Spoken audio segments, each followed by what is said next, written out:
Cadre service বৈষম্য নিরসনের দাবিতে যশোরের মনিরামপুরে মানববন্ধন করেছে আন্তর ক্যাডার বৈষম্য নিরসন পরিষদ। ধারাবাহিক কেন্দ্রীয় কর্মসূচির আলোকে সারা দেশের ন্যায় যশোরের মনিরামপুরেও বৃহস্পতিবার মানববন্ধনের আয়োজন করা হয়।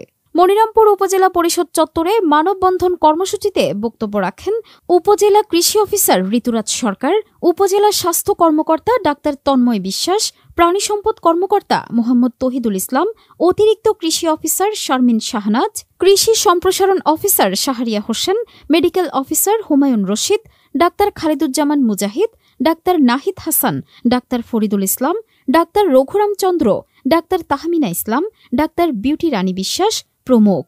সভায় বক্তারা বলেন, নতুন বাংলাদেশ গড়ার লক্ষ্যে গঠিত সংস্কার কমিশনসমূহের মধ্যে জনপ্রশাসন সংস্কার কমিশন অত্যন্ত গুরুত্বপূর্ণ, কারণ সরকারের সকল নীতি নির্ধারণ এবং বাস্তবায়নে নেতৃত্ব প্রদান করে সিভিল প্রশাসন, যা বর্তমানে ২৬টি ক্যাডার নিয়ে গঠিত।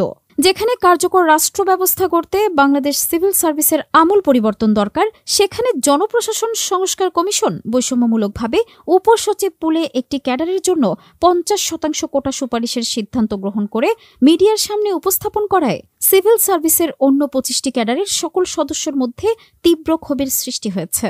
মানববন্ধনে বক্তারা পেশাভিত্তিক মন্ত্রণালয় প্রতিষ্ঠা, উপসচিব পদে সকল কোটার অবসান করে জনবান্ধব সিভিল সার্ভিসের দাবি করেন। সেখানে একটি নির্দিষ্ট ক্যাডার, প্রশাসন ক্যাডার, তারা ৭৫% পদ দখল করে আছে, কিন্তু মন্ত্রণালয় কোনো নির্দিষ্ট ক্যাডার না। আমরা চাই এই বৈষম্য দূর হোক।